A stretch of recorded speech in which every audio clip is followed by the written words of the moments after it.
C తెలుగులో చెప్తాను, మీకు కూడా కొద్దిగా తెలుగు వస్తుంది కాబట్టి.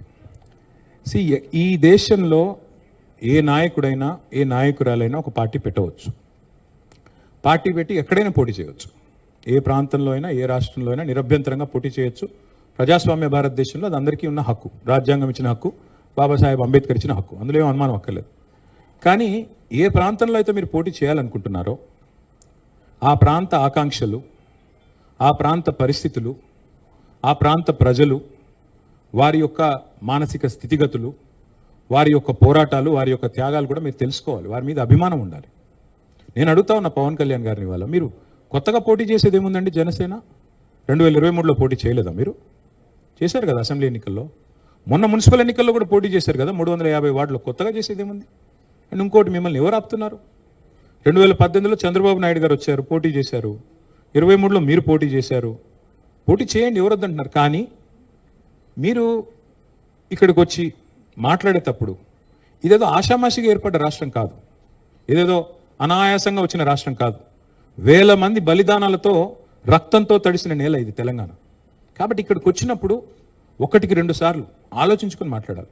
నేను ఒక మాట అన్నారు, ఆయన అడ్డుకుంటున్నారు. ఎవరు అడ్డుకుంటున్నారు మిమ్మల్ని? ఏదో ఊహాజనితమైన ఒక ప్రపంచం సృష్టించుకొని ఎవరు అడ్డుకున్నారు మిమ్మల్ని? 2018లో పోటీ చేస్తే అడ్డుకోలేదు, 23లో పోటీ చేస్తే అడ్డుకోలేదు, ప్రజలు అడ్డుకున్నారు. మేమేం చేస్తాం దానికి?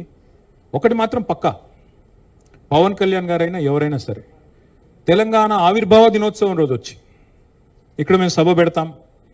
అది కూడా గతంలో నేను తెలంగాణ ఏర్పడ్డప్పుడు నాకు ఆ విభజించిన పద్ధతి నచ్చలేదు.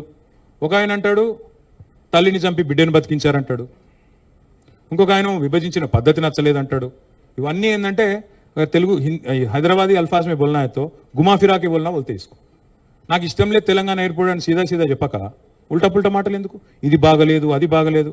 మరి నువ్వు అది బాగలేక ఇది బాగలేక 11 రోజులు అన్నం తినకుండా ఉంటే మళ్ళీ తెలంగాణ ఆవిర్భావ దినోత్సవం రోజు మీటింగ్ పెట్టాల్సిన అవసరం ఏముంది? సరే మీటింగ్ పెడదాం అనుకున్నావు, అడ్డుకున్నది ఎవరు? కాంగ్రెస్ ప్రభుత్వం. ఏమైనా అనాలనుకుంటే వాళ్ళని అనాలా? కాబట్టి పవన్ కళ్యాణ్ గారైనా ఎవరైనా ఈ దేశంలో ఎక్కడైనా పోటీ చేయొచ్చు, మాకు అభ్యంతరం లేదు. పోటీ చేశారు కూడా కదా మీరు. 2023 में भी आप बहुत करे. మీ అయ్యే జాగీరా. నేను ఒకటి మాత్రం పవన్ కళ్యాణ్ గారు గుర్తుపెట్టుకోవాలి, తెలంగాణ ఖచ్చితంగా తెలంగాణ భూమిపుత్రుల జాగీరు. తెలంగాణ భూమిపుత్రుల జాగీరే తెలంగాణ. ఇందులో ఎవరికి అనుమానం కూడా అక్కర్లేదు. 100% ఈ నేల కోసం కష్టపడ్డ వాళ్ళు, ఈ నేల కోసం పోరాటాలు చేసిన వాళ్ళు, ఈ నేల కోసం త్యాగాలు చేసిన వాళ్ళు, నెత్తురుతో తడిచిన నేల ఇది. ముమ్మాటికి తెలంగాణ ఈ భూమిపుత్రులు, ఇక్కడున్న 4 కోట్ల మంది జాగీర్ ఇది. కానీ మీరు రండి, ఇక్కడే ఉండండి, మీ కుటుంబాలు ఇక్కడే ఉన్నాయి, మీ వ్యాపారాలు ఇక్కడ ఉండండి, ఎవరొద్దన్నారు? 10-12 ఏళ్లలో ఎక్కడన్నా చిన్న సమస్య వచ్చిందండి? నేను అడుగుతా ఉన్నా, మా దృక్పథం ఎట్లాంటిది అంటే, వైజాగ్ స్టీల్ ప్లాంట్ను ప్రైవేటీకరిస్తున్నారు మోడీ ప్రభుత్వం అంటే మేము మద్దతు పలికాం. తప్పు ఇది మీరు చేస్తుంది, పబ్లిక్ సెక్టర్ అండర్టేకింగ్స్ని కాపాడాలని రిక్వెస్ట్ చేశాం. That is our philosophy. ప్రాంతాలుగా విడిపోయినా ప్రజలుగా కలిసి ఉండాలని కోరుకున్నాం. కానీ నిన్న పవన్ కళ్యాణ్ గారు ఇంకొక 2 మాటలు మాట్లాడారు. ప్రాంతీయవాదం అన్నారు. ప్రాంతీయవాదం ఉగ్రవాదం కంటే ప్రమాదం ఏదో అన్నాడు ఆయన.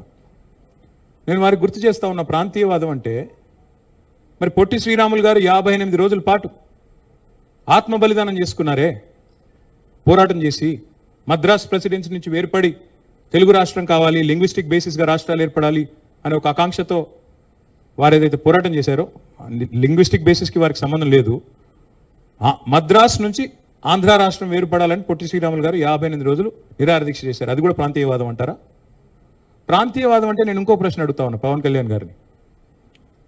మోడీ గారు ఇవాళ ఆయన ప్రాంతం మీద అభిమానంతో, ప్రాంతీయవాదంతో తెలంగాణకు వచ్చిన ఇండస్ట్రీలను కొట్టుకొని పోతా ఉన్నాడు. కేన్స్ అనే పరిశ్రమ ఇక్కడ పెట్టాల్సి ఉంటే, ఇక్కడ ఒప్పందం కుదుర్చుకుంటే మా హయాంలో, మా గవర్నమెంట్లో దాన్ని తీసుకుపోయి గుజరాత్లో పెట్టించారు.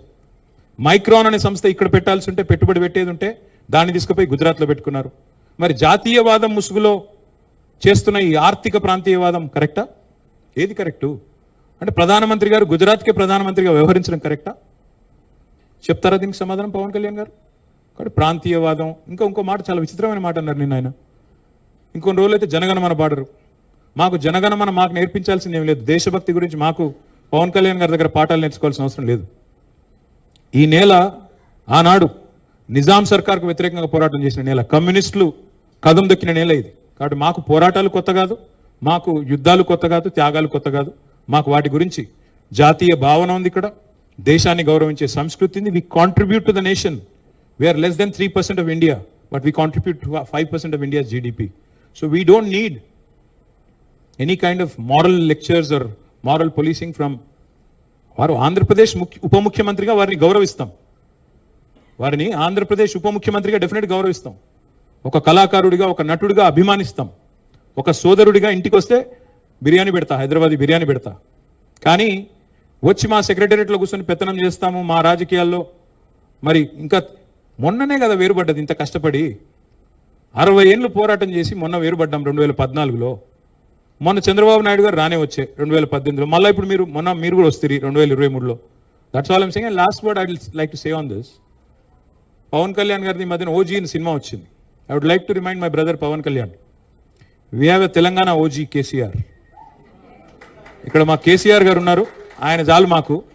He will take care of us, he will take care of the state and our issues. Supplementary. Yeah, Ratna, can I ask about- please. Sir, if I can take a भाई. Yeah, Ratna. Yes ma'am.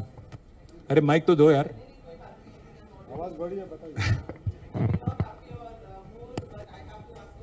नहीं please बोलिए.